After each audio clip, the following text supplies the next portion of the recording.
bom que você tá aqui. Vamos aguardar um pouquinho, tá? O pessoal chegar.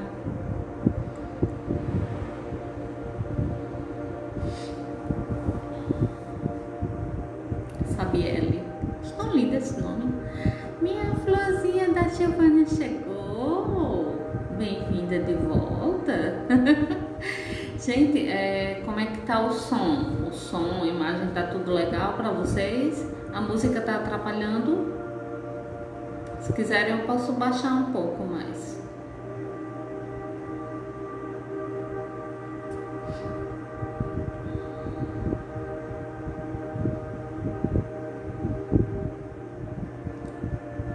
Vamos já começar.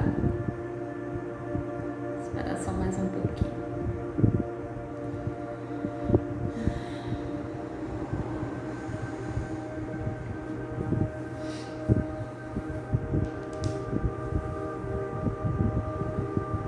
Como é que vocês estão? Tá tudo bem? Como passaram o dia? Aqui tá um calor que vocês não têm ideia. Maria. Sou uma nordestina falsificada. Não acostumo muito mais não com o calor.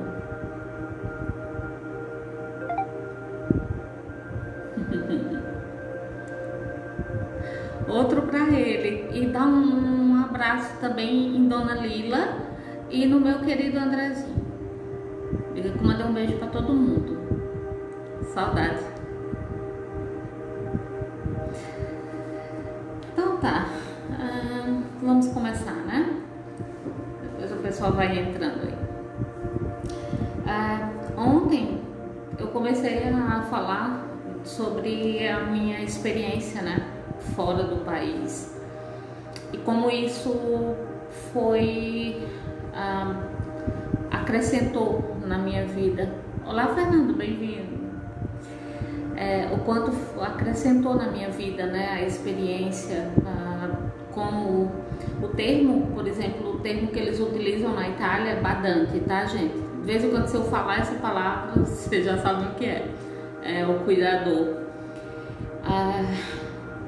Então, quando eu fiquei devendo uma historinha a vocês ontem relacionado a um Réveillon, um presente, um dos mais, como é que eu posso dizer, um dos mais lindos presentes que eu ganhei durante essa temporada minha lá fora.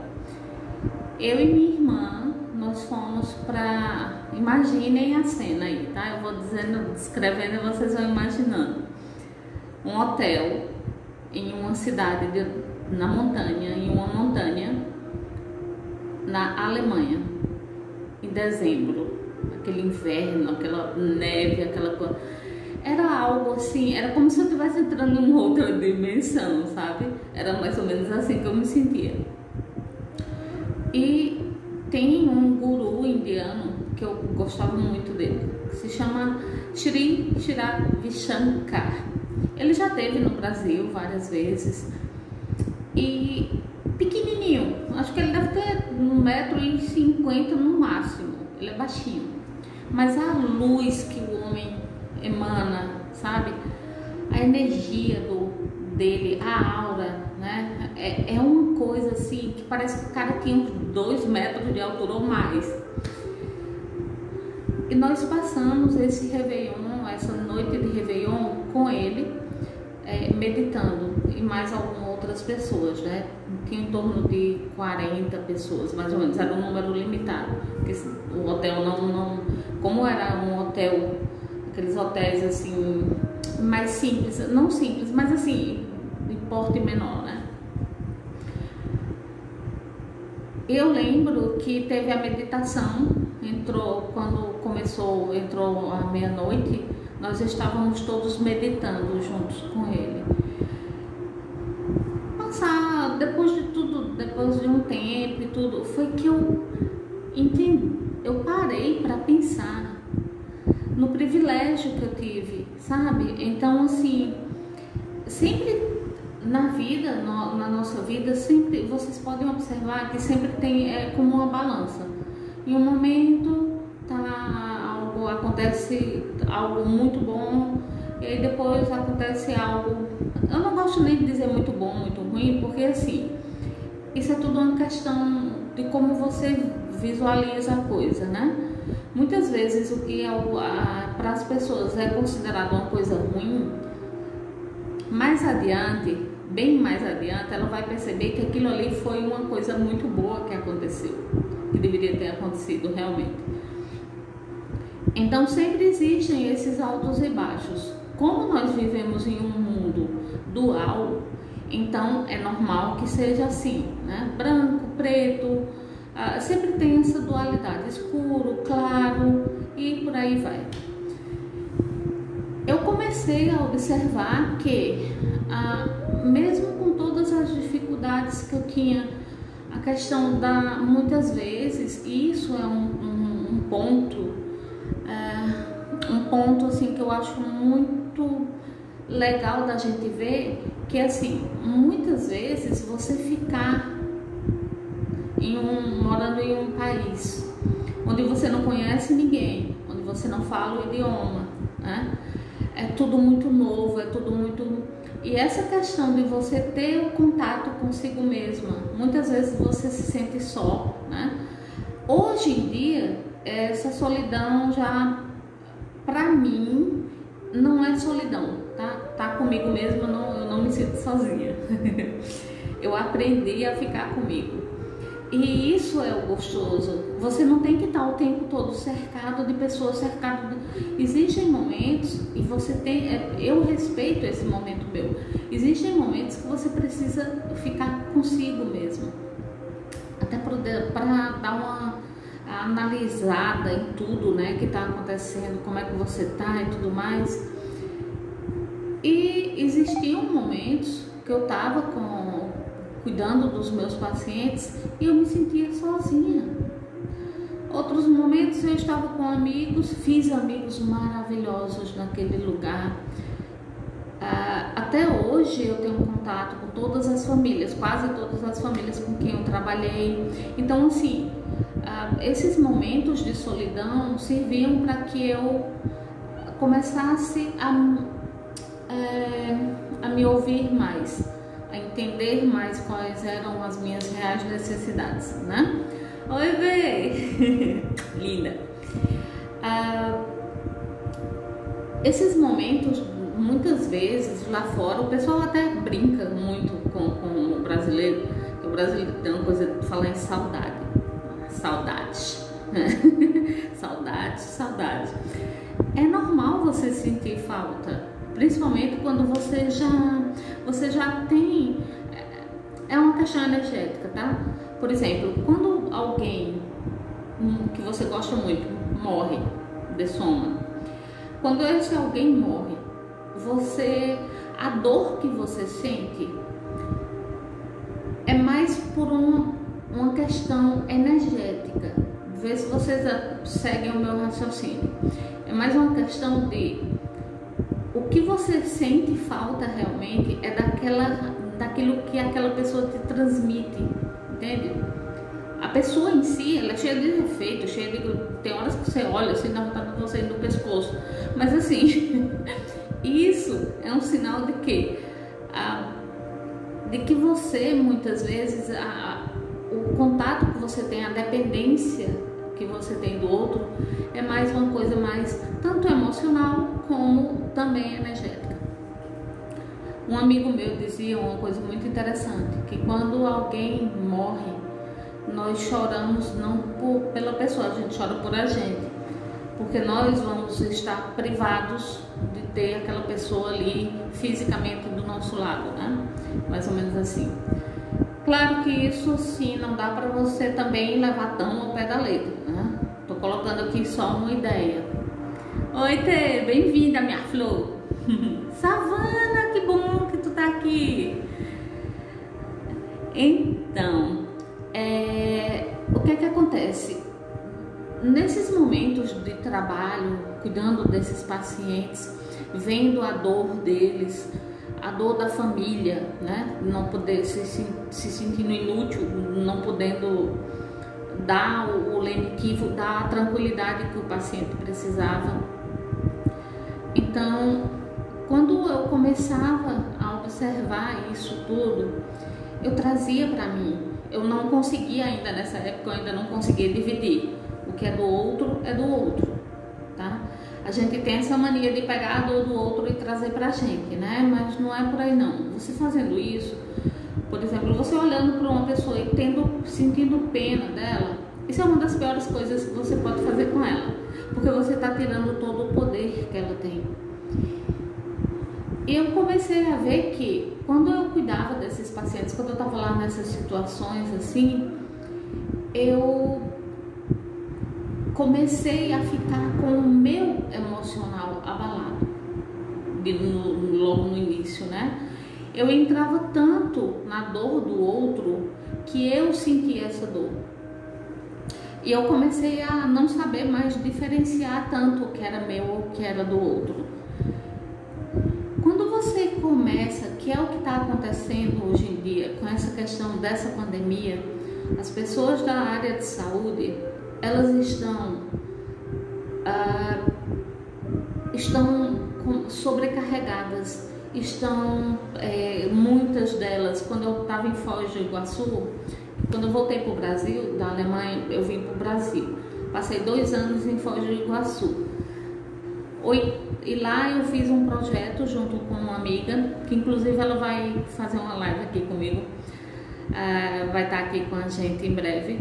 E nós fizemos um projeto para ajudar esses profissionais com massagens relaxantes, meditação, a gente ia ensinar para eles a questão da meditação, né? E 80% dos profissionais ou estavam tomando medicamento para poder dormir, estavam com problemas na alimentação, não conseguiam comer direito, não tinham tempo para comer direito. Um absurdo isso, mas faz parte. Então, noites e noites sem dormir. Então, assim, esse desgaste que está acontecendo agora com os nossos profissionais, com os médicos, com o pessoal da área de saúde, que estão na linha de frente, né, da coisa, tudo isso vai acumulando, o corpo adoece fisicamente. Então, eu comecei a observar que eu também estava ficando doente, né? E isso foi, depois, com o tempo, melhorou um pouco, mas cheguei ao meu limite. Eu não consegui. Cheguei a um ponto que eu digo, olha, eu tive que escolher, tá? Dinheiro, minha saúde. Eu escolhi, claro, minha saúde, tá? Então, assim, muitas pessoas, elas, com essa busca desenfreada por bem-estar econômico, por comprar, né? Nós estamos vivendo um momento assim, que as pessoas, elas estão muito condicionadas a ter coisas, achando que tendo essas coisas elas vão ser felizes, vão ser mais felizes, vão ser mais completas. Na verdade é uma forma de completude, é como se ela quisesse preencher algo que falta.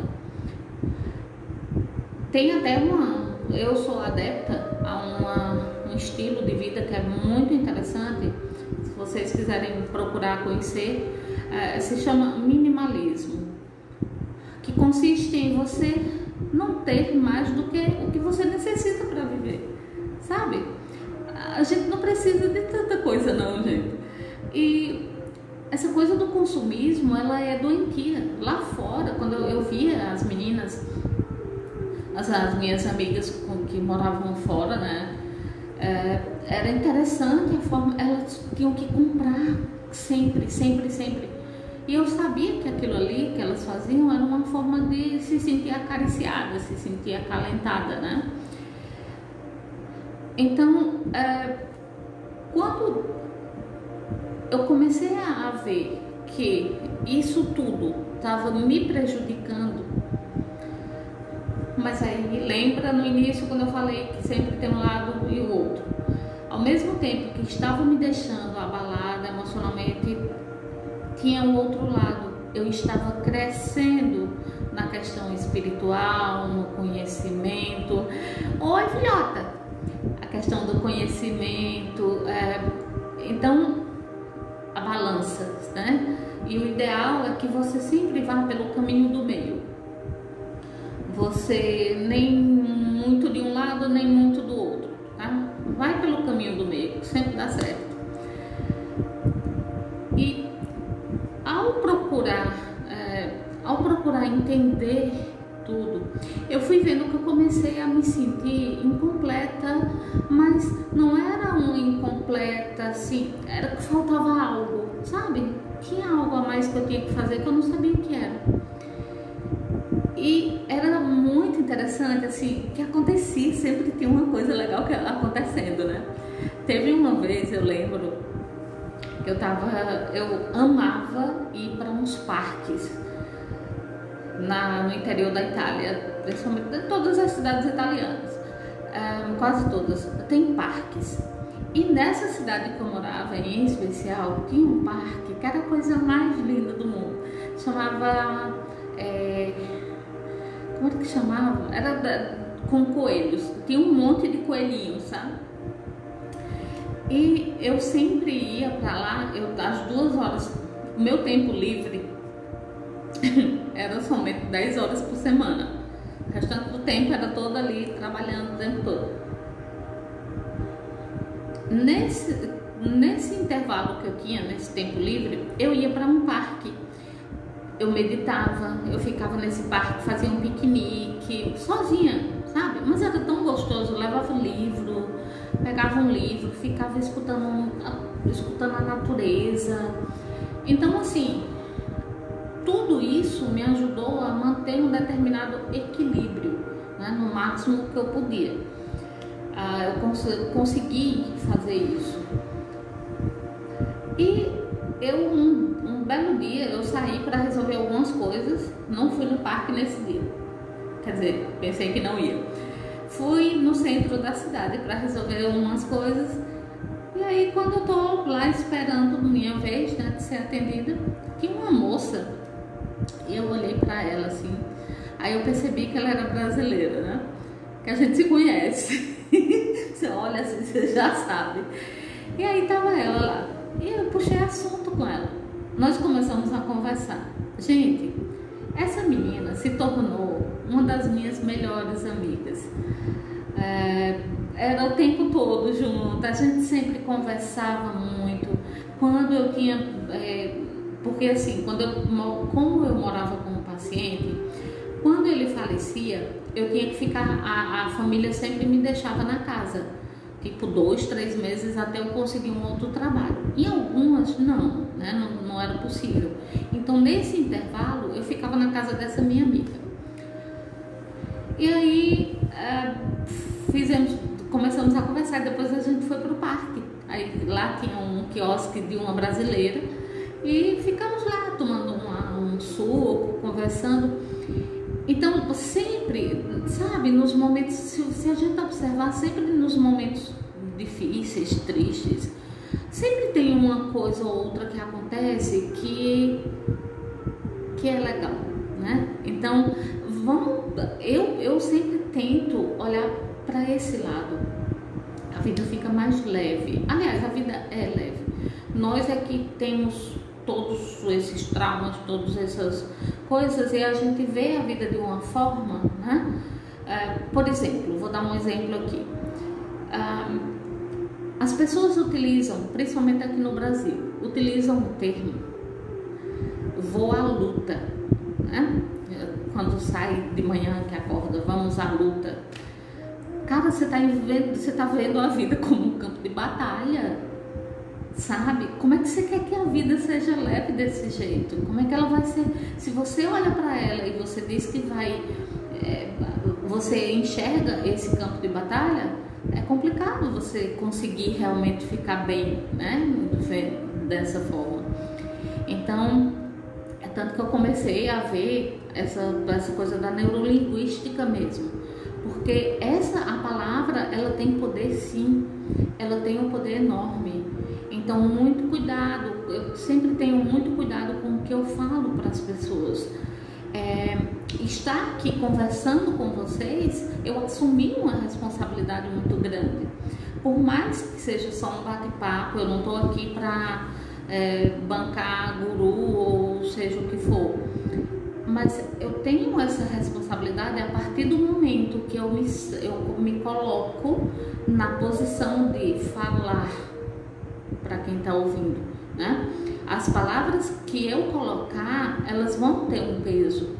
Pode não ter um peso muito grande para você, mas para o outro sim. E isso foi o que me fez passar um tempo amadurecendo essa ideia, até que chegou o momento, né? E estamos aqui, sejam bem-vindos. Quando a gente começa a observar todas essas coisas, todas essas nuances, o cuidado com as palavras, o cuidado com a forma como você olha para o outro, o cuidado como você tenta enxergar o melhor do outro, né? Daquele que está na sua vida, daquele que aparece na sua frente. E aí, a cuidadora, a Dilma, o personagem cuidador, né? Que pra mim, assim, a nossa vida ela é como um teatro, tá? Na minha concepção, para o que eu acredito, renascemos, porque existe sim uma continuidade da vida, tivemos várias outras vidas, e a gente assume um papel, vários papéis. O papel da mãe, o papel da filha, o papel da enfermeira, o papel da cuidadora, o papel da palestrante, o papel e infinitos papéis. E nesses papéis, a gente tende a pegar esses papéis e achar que nós somos esses papéis, né? E não. Imagine o ator, quando ele entra numa peça, o que é que ele faz? Ele se transforma, né? Ele põe as roupas do personagem, ele fala, né, de uma forma diferente, ele age de uma forma diferente. Quando termina a peça teatral, ele sai dessa peça, ele tira tudo isso, ele volta a ser aquele ator. Então, para mim, a vida é mais ou menos isso, tá? Grande teatro aqui. E a personagem cuidadora começou a querer modificar o personagem, a peça já estava já tinha dado do que tinha de dar. A vida sempre, se a gente observar, ela sempre faz isso. Quando chega um momento de mudar, as coisas começam a acontecer para que você mude realmente.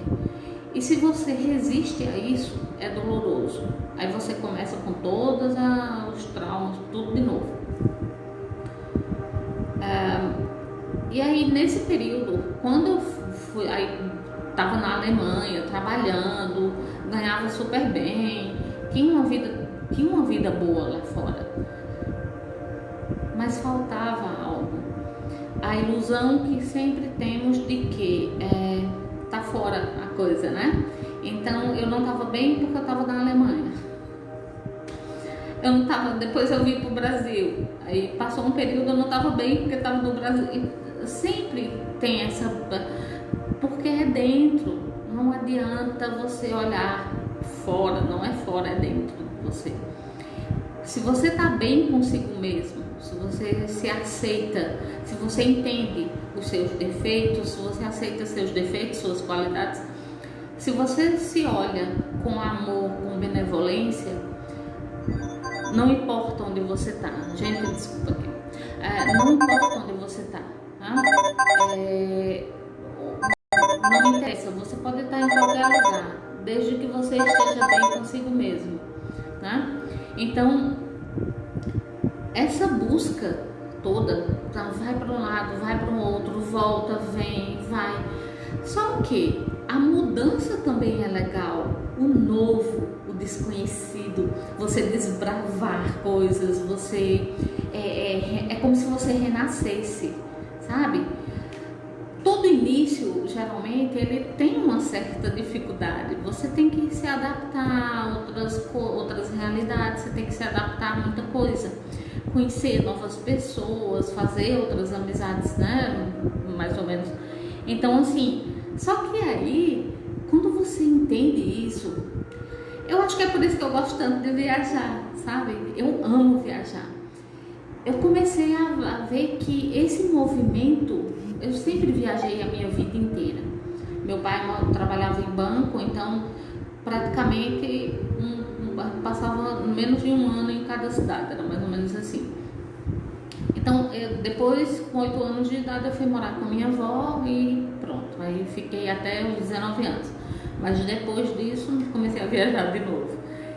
E essas mudanças, quando você começa a ver o quanto isso é gostoso, gente, não tem sensação melhor do que você tá cansado de fazer sempre a mesma coisa e aí acontece algo novo, você começa a mudar, começa a ter que aprender algo de novo, sabe? Algo novo, conhecer os lugares. Isso é muito lindo. É esse lado cigano, sabe, da vida. Eu acho o máximo. E essas mudanças, elas estão aí para a gente entender que o nosso universo, ele é dinâmico, ele não é estático, ele não é parado. Tudo é um movimento, tudo é cíclico, sempre. Existem ciclos na nossa vida, né?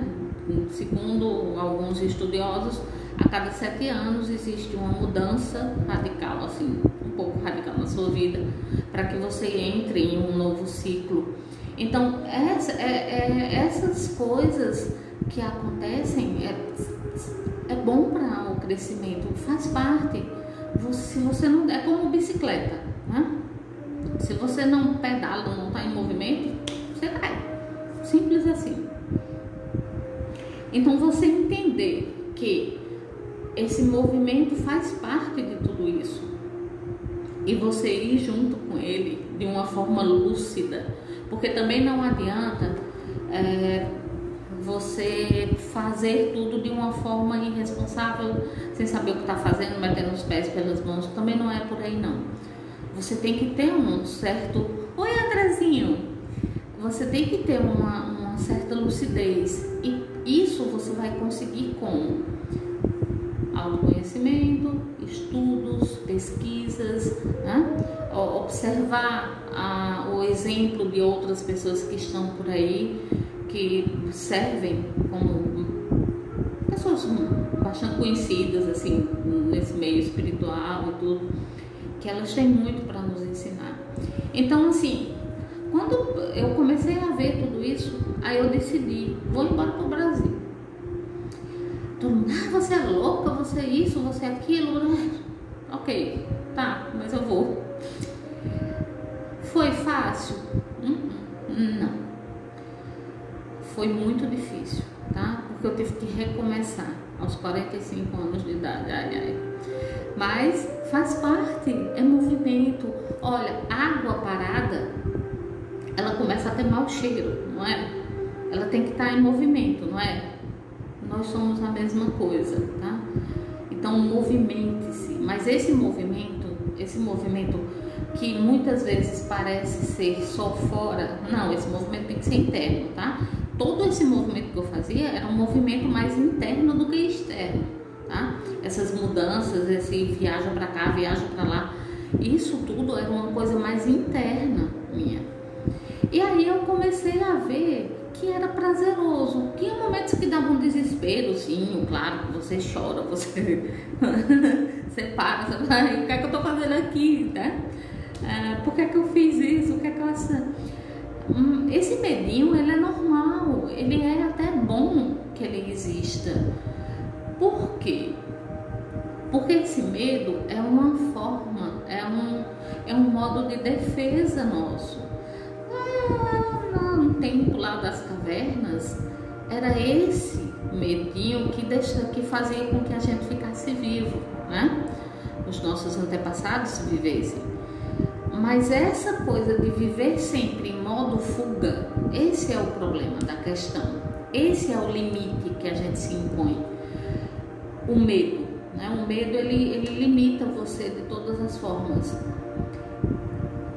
Existe, em uma outra live aqui, nós vamos falar sobre alguns pontos no nosso corpo que nos ajudam a manter um determinado equilíbrio. Existem alguns sistemas físicos, né, que você pode fazer. Existe um tipo de respiração consciente que você faz esse exercício, você equilibra uma certa glândula que nós temos no corpo, que é a responsável por esse modo de fuga, né? Essa coisa da fuga, de você ter o medo. Para quê? Para que você tenha ele de uma forma equilibrada. Se eu vejo uma cobra, ou qualquer bicho que seja ali, eu não vou colocar a mão nela. Por quê? Porque eu sei que aquilo ali pode me prejudicar. Então, esse medo é saudável. Mas, não vou fazer, vou dar um exemplo aqui, lives. Não vou fazer live porque eu tenho medo. Vai que as pessoas não gostam de mim, sabe? O gostar, né? Alguém tem que gostar de mim para que eu possa fazer alguma coisa. Então, esse medo é infundado. E se você volta para o seu momento presente, esse momento agora, você vai ver que ele não tem razão de ser, né? Ele não tem um porquê. Muitas vezes, principalmente essa pandemia que nós estamos, esse momento aí que nós estamos vivenciando, existe todo um medo do amanhã. Como é que vai ser amanhã? O que é que vai acontecer? Né? O que é que vai acontecer comigo? Será que eu vou ter trabalho? Será que eu vou ter... será que eu vou estar bem de saúde? Será que? Então, esse medo, ele é infundado. Por quê? Porque o amanhã não chegou ainda. É claro que isso não significa que você não vai fazer projeto, né? Não vai sentar e pretendo daqui a tanto tempo fazer isso, fazer aquilo. Ok, mas você não joga todas as suas expectativas nisso. Você relaxa. Quando chegar o momento certo, aquilo ali, se tiver de acontecer, vai acontecer. É isso. Então, existe um exercíciozinho muito legal que eu faço sempre, que é o exercício de você se perguntar: onde eu estou agora? Que momento eu estou? Que momento é esse? Quando começar a vir pensamentos, né? Pensamentos como esse, de medo, de angústia, pergunte isso. Esse período que nós... Oi, Dea! Linda! Esse momento que a gente está vivendo agora, a camada extrafísica que existe nesse nosso planeta está pesada. Tem muita gente que está morrendo, está partindo, angustiados, né? Sem poder se despedir, sem se sentindo sozinhos, e aí morre e vê que continua vivo. Então isso mexe muito, né? Então o que é que acontece? Está sendo um tempo muito pesado, é muita dor, é muita angústia. Então, se você, além de fora tá desse jeito, você dentro, você ainda ficar assim também, então eu busco sempre manter o máximo de equilíbrio que eu consigo, que eu posso, né? Existem formas como exercícios físicos. Eu passei um período, quando a minha mãe estava doente e tudo, eu passei um período muito focando muito nela, eu me abandonei um pouco. E agora, depois do falecimento dela, eu comecei a cuidar de mim novamente. Então, voltei à minha alimentação natural, a questão dos exercícios. Gente, quando você faz exercício, você libera determinados hormônios que vão te ajudar a sentir essa calmia, a sentir o relaxamento. Então, é importante 20 minutinhos que seja diariamente. Não puder ir todo dia, dentro de casa, põe um vídeo, por exemplo. Aqui eu não gosto de academia porque a academia é fechada, você tem que estar de máscara, né, o tempo todo. Prefiro não. Ao ar livre, tem um determinado horário, existe um local aqui próximo aqui da minha casa que não tem movimento. Então, esse horário eu vou e faço o meu exercício.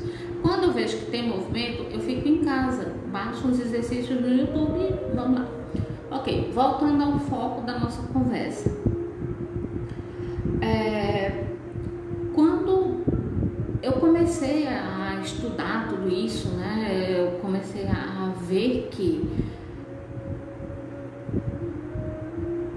uma das coisas que pesou também nessa minha decisão de voltar para o Brasil foi justamente a sensação, né, como eu falei para vocês, de que eu tinha que fazer algo um pouco mais diferente do que eu estava fazendo. E aí eu comecei a perceber que o que eu queria mesmo era fazer terapias, né, era ajudar os outros de uma forma mais, digamos, de uma forma mais, um pouco mais profunda, né? Porque assim, quando você procura o terapeuta, você vai procurando alguém que vai te ajudar a sair daquela situação que você não está conseguindo sair sozinho, certo? Então, qual é na minha concepção, eu como terapeuta, como eu faço isso? Eu tenho que avaliar primeiro, dependendo da demanda, eu encaminho para um psiquiatra, um psicólogo e faço um trabalho paralelo com esse profissional. Mas é você quem tem que assumir esse compromisso de querer melhorar, de querer estar bem. Não adianta, não tem terapia no mundo que vai fazer nada para você. Se pode até lhe ajudar naquele momentinho ali, mas depois volta. Por quê? Porque você tem que curar a coisa na raiz. Não é só o paliativo, tá? Você tem que ir profundo na coisa. E aí muitas vezes eu me percebi vendo que os meus traumas estavam na minha infância, muitos deles. Então eu tive que ir lá, pegar, olhar para ele, entender, né, o porquê daquilo. E quando você começa a fazer esse tipo de processo, quando você consegue realizar isso, aí você vai criando. Na psicologia eles chamam, na psicologia analítica, eles chamam de você criar a sua própria mãe, a sua mãe interior. E essa mãe interior, não é que você não vai precisar mais de outra pessoa não, tá? A gente sempre precisa de alguém, sempre. Porque nós vivemos em comunidade, não dá pra você viver sozinho não. Você precisa do outro, precisa, não tô falando de um precisar físico, uma coisa, não é. É um precisar de, você não consegue evoluir sozinho, pronto. Esse é o ponto da questão. Você não consegue evoluir só. Você sempre tem que ter pessoas que vão te mostrar, que vão servir de espelho, né? Que você vai ver, você vai olhar, ai, que pessoa chata. Aí você pare e pense, mas espera, por que é que eu tô me chateando? A pessoa nunca fez nada comigo. O que é que ela tem que eu não gosto dela, né? Então, são pontos que quando a gente começa a colocar, escrever mesmo, tá? Você escreve isso, que é para você memorizar mesmo. Você vai lá e escreve. Descobri tal coisa hoje, eu tenho tal comportamento. E isso você começa a fazer esse trabalho e você começa a ver que a vida ela vai te dando situações, muitas vezes, para que você comprove. É tipo assim, ó, eu aprendi isso aqui, beleza. Sabe uma escola? Muitas pessoas dessa área de autoconhecimento e tudo, eles falam da espiritualidade, desculpa. Eles falam que nós vivemos em esse nosso mundo é um planeta, desculpa, esse nosso planeta é um planeta escola.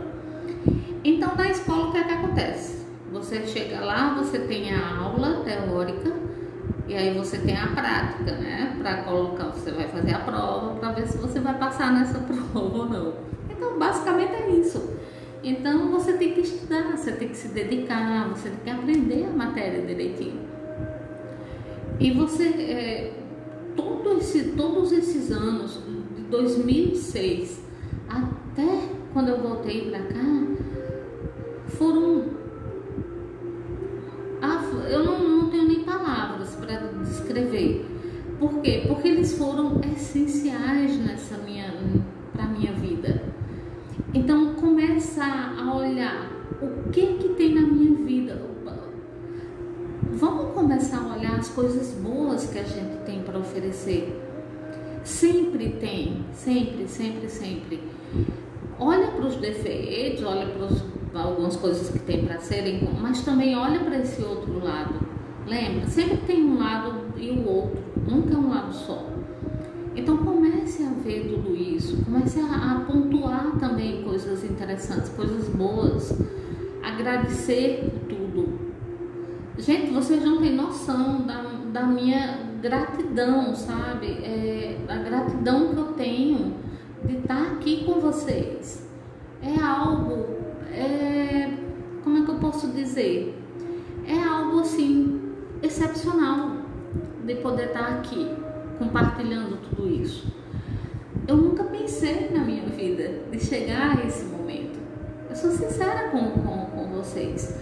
Eu não imaginava isso, mas chegou, tá? Então sim, eu sou capaz. Então quando você começa a ver isso tudo, às vezes a gente acha que não, a vida só vai ser boa quando eu tiver tal coisa, quando eu for assim, quando eu tiver isso, quando eu chegar em tal lugar, quando. Não é esse momento aqui. Hoje é sábado. Tudo bem que tem essa pandemia, que tem todo mundo, mas vocês estão aqui. Observe essa mudança já na vida de vocês. Vocês estão sentados escutando alguém falando sobre a experiência dela. Então isso é uma troca, sabe? Não é só você aí, eu aqui. Não, a gente tá todo mundo junto. E isso é que é o bacana da coisa. E era interessante quando eu me via, sempre foi assim. Eu me via em determinadas, passando por determinadas coisas. Gente, eu vou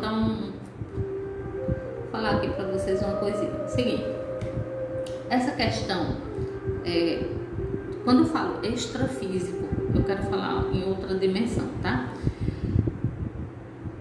Quando você tem um determinado tipo de...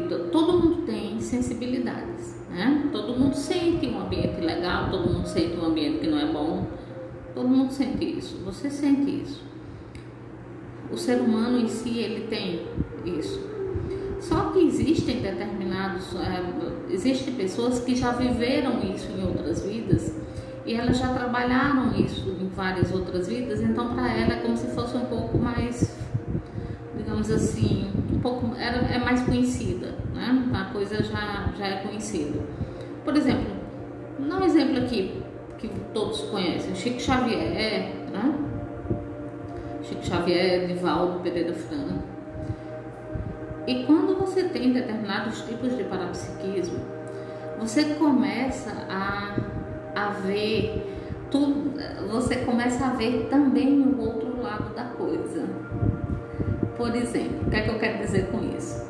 Quando eu cuidava dos pacientes, eu comecei a observar o seguinte: quando eles estavam lá deitados, quando eles começavam a chegar perto do momento, né, eles começam a ver, é como se tirassem o véu. Os indianos, eles falam, tem uma coisa que os indianos utilizam, o termo, eles chamam de o véu da ignorância. É como se existissem camadas de véus, né? E você vai tirando, cada descoberta dessa que você faz, cada conhecimento que você adquire, é como se você fosse tirando um véu desse, e você vai vendo tudo com mais clareza, você vai vendo tudo com mais, com menos julgamento, né? A questão do julgamento, ela é muito forte, a gente sempre está julgando, sempre está se auto-julgando, é bem complicado isso. Então aí eu comecei a perceber que eles começavam, e aí o que era que acontecia? Eles ficavam com medo. O medo era tipo assim, o que é isso, né? Como eu nunca vi essas coisas e agora eu tô vendo. Então muitas pessoas que não tinham esse conhecimento, o conhecimento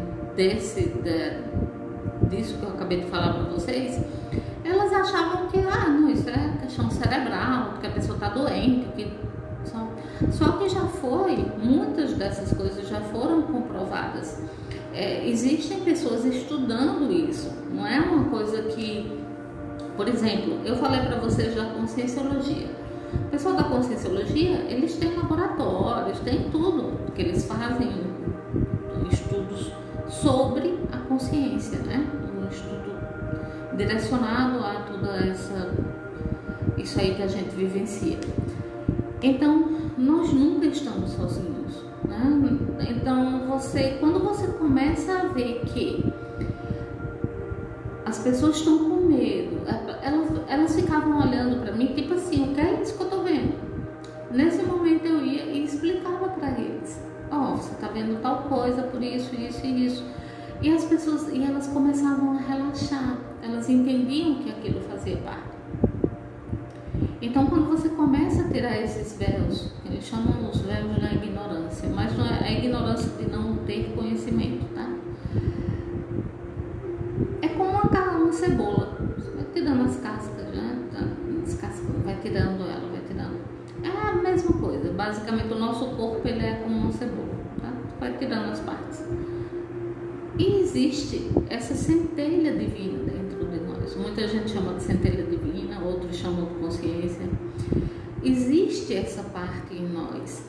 Então, no momento que eu comecei a entender que isso fazia parte de mim, que eu era sim merecedora de todo amor, de tudo que eu tenho direito, isso me deu um alívio. É mais fácil quando você começa a encarar tudo dessa forma. Por quê? Porque você tira o peso de tudo isso, né? Como eu falei antes. Você começa a ver a coisa com mais leveza, com mais naturalidade, com mais simplicidade. A vida é simples. Para que a gente complica ela? Eu compliquei muito minha vida, muito. Por quê? Porque eu não busquei entender o que era tudo aquilo que acontecia comigo. Na minha adolescência mesmo, aconteceram muitas coisas. E tudo isso, tudo que eu vivi, de quando eu nasci até agora, não serviu para que eu estivesse aqui nesse momento. É para isso que servem as experiências, nada mais.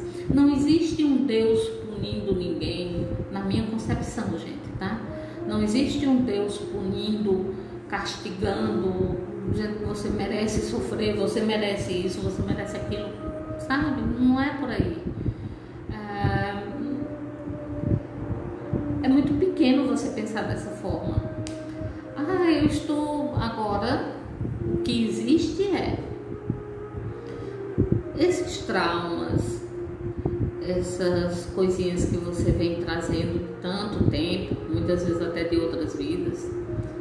O que é que acontece? Quando você não trabalha elas terminam adoecendo o teu corpo. Sentimento, né? Pensamento, sentimento, e aí vem a parte energética também, e aí vem para o seu físico, e aí vem as doenças. Por mais difícil que seja entender, por mais difícil que seja aceitar isso, somos nós que buscamos, que procuramos e muitas vezes encontramos, tá? Então, raiva, mágoa, tristeza, todos esses sentimentos que são tão negados, era por isso que eu estava adoecendo. Porque eu tinha esses sentimentos e eu não externava. Externar não quer dizer você descontar no outro, não, tá? Externar é você olhar para ele, você entender que aquilo ali existe. E aí, quando você não faz esse trabalho, você internaliza, você termina adoecendo, o seu corpo adoece. Vou dar um exemplo aqui. Existe um tal do antireoide, né? Vamos lá. Sabe aquele ditado que tem de engolir sapos? Quando você quer dizer algo e você não diz, e você interioriza, né? Você internaliza aquilo. Isso vai adoecer, isso pode chegar a adoecer a tua tireoide. Entende como sempre tem um motivo emocional no meio. Por isso é tão importante o autoconhecimento. Sim, Josi, perfeito. É por isso que foi isso que me ajudou em toda essa minha experiência, todos esses anos. Essa mudança da cuidadora para terapeuta, né? Esse autoconhecimento, esse entender que você faz parte de um todo, é como uma máquina. Às vezes a máquina, se ela falta um parafusozinho que seja, ela já não funciona 100%. Então nós somos esses parafusinhos que faz parte de toda essa engrenagem que é o nosso universo. Então, no momento que você... E não, isso não quer dizer que você... eu não gosto, tá? Eu vou ser sincera com vocês. Essa coisa de... nós não somos nada. Nós somos somente... nós somos pequenos. Nós somos... Sinceramente, eu não penso isso, não. Eu acredito, sim, que nós temos os nossos... a nossa... Como eu posso dizer, nós servimos para alguma coisa. Então, essa coisa de você, quando diz isso, geralmente quando se diz isso, é uma forma de diminuir a pessoa. Você não é quase nada, então se coloca no seu lugar, fica com sua insignificância, né? Eu não penso assim, sinceramente, não penso, porque todos nós temos importância, todos nós somos importantes. Até aquele cara que praticou um crime terrível, que está lá dentro, ele tem o papel dele, ele tem uma importância nisso tudo que a gente vivencia. Quando você começa a acreditar, começa a ver que, você entender que existem outras vidas, né? Aí você começa a entender também essa parte, sabe? Fica mais fácil até. E não dá para você... Nós temos muito essa coisa da vítima, né? Pobre de mim, coitado de mim, como eu sofro. De vez em quando eu me pegava nessa coisa, nessa monoideia. Como eu sofro. Por que a vida me maltrata tanto? Sou eu. Eu faço minhas escolhas. Sou eu que pego as minhas experiências e as transformo em boas ou não. Sou eu que faço essa escolha. Sou eu que... Muitas vezes você pode olhar, vou dar até um exemplo. África. As pessoas estão com fome, com sede, não tem, calçam no lugar da sandália, do chinelinho, muitas vezes uma garrafa, alguma coisa assim, não caminho descalço. Crianças desnutridas, sofrimento de tudo que é jeito. Olha o sorriso das pessoas, a alegria que essas pessoas exalam, e não é uma coisa que é falsa, você percebe que vem de dentro. É você encontrar esse lugarzinho que você tem que encontrar, e com a meditação a gente encontra. A meditação ela é perfeita para ajudar a gente nisso. Um outro ponto que eu queria colocar aqui também é a família, a questão da família, né? Kátia, minha linda, beijo. Obrigada, você também.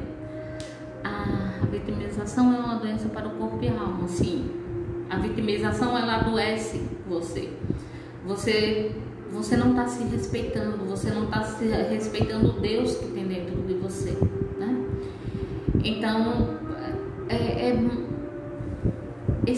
essa busca dessa melhoria, de você entender que você é um ser que merece tudo de bom. Não merecimento, não quero colocar aqui merecimento, mas você faz parte desse todo, e esse todo é abundante. Gente, olha para a natureza, é só olhar para a natureza que vocês vão ver, é tudo abundante. Então deixa fluir essa abundância que vocês têm, né?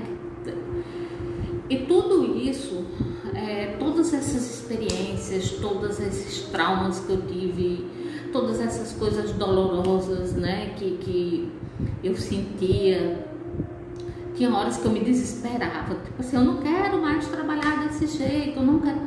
Enquanto eu tava na resistência, né, eu não quero, porque é uma coisa, um ponto aqui que eu quero colocar para vocês, que eu percebi que isso fazia parte de mim muito forte, que era o seguinte: quando você não quer mais uma coisa, a criança, quando não quer mais um brinquedo, o que é que ela faz? Ela joga, não quer mais não, né? E se você insiste em entregar o brinquedo para ela, ela chora, ela esperneia, ela nós somos do mesmo jeito. Existem momentos que você diz: eu não quero mais isso, eu não quero. Você chega até a bater a perna no chão, não quero mais, não quero. Enquanto você estiver nesse comportamento, você não vai sair disso. É interessante, é uma das coisas mais curiosas e mais legais, mais mágicas.